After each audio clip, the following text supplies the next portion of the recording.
ti si najjača osoba koju poznajem. Kako si ti uspeo da prevaziđeš svoj hendikep, da se sprdaš na račun svog hendikepa.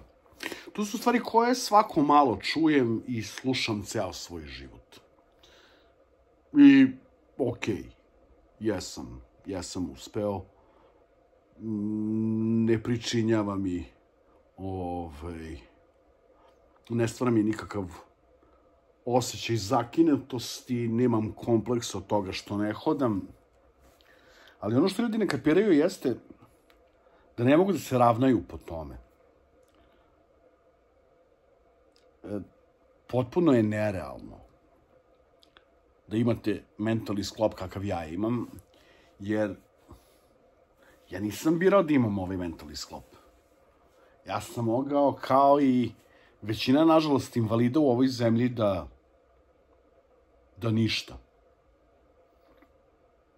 Dužno poštovanje prema onima koji su zaista nešto uradili i koji su aktivni.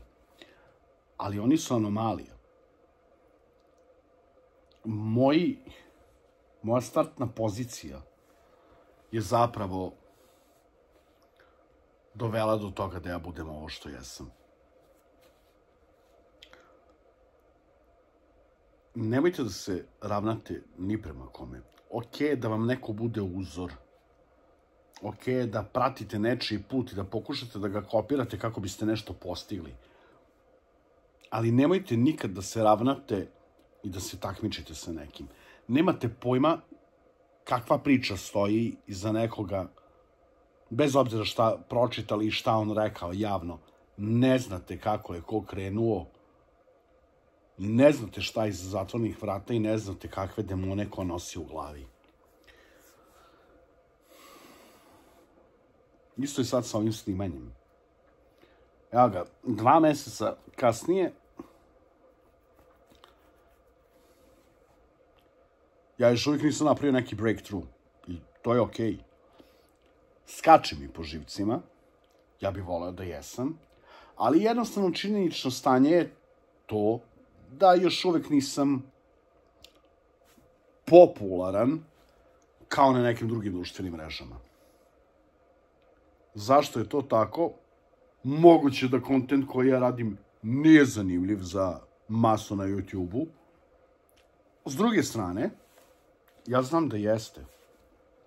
Problem je samo u tome da ja pogodim, nemam zapravo šta ni da pogodim.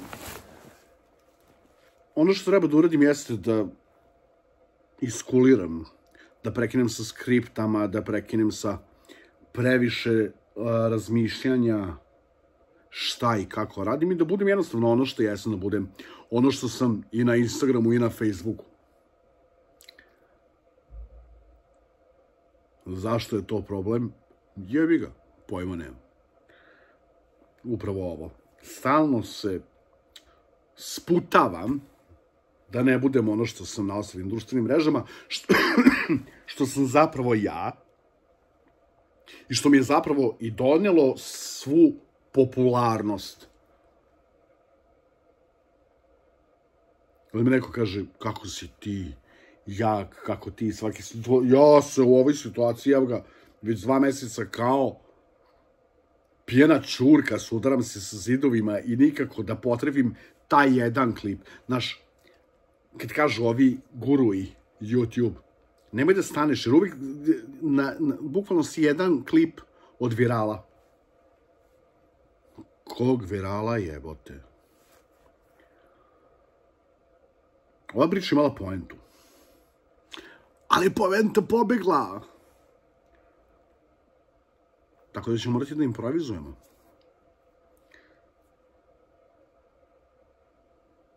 Skapirao sam zapravo gde sam napravio neki par tehničkih grešaka. Pokušam da ih otklonim. Pokušam sebe da bacim u taj neki mindset šta bi trebalo da radim. Opet kažem, to sam pričao u, ja mislim, kratkom klipu. Juče, danas, sve mi isto. Malo sam u danu mrbota.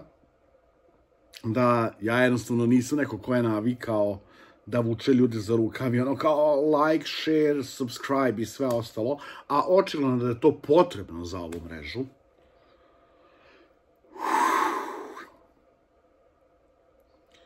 Da, ne nerviram se oko toga što ne hodam, što sam invalid ceo život, ali me ovakve stvari dovedu dotle da bi vrištao, bukvalno, zatvorio bi se u kupatilo i vrištao, ili bi izlašao napolje na ulicu da imam što više publike i vrištao. Nemam pojma gde sam stao. To je super kad nemaš skriptovan klip, nego uključiš i snimaš. Ali, okej. Nego kako ste vi meni? Ako neko ima neku ideju gde još grešim i što treba da uradim, a da to nije edituj, neću da editujem. Dobit ćete uvek sirov materijal, jer sam ja prilično sirov. Suši. Ovde ćemo stati za sada.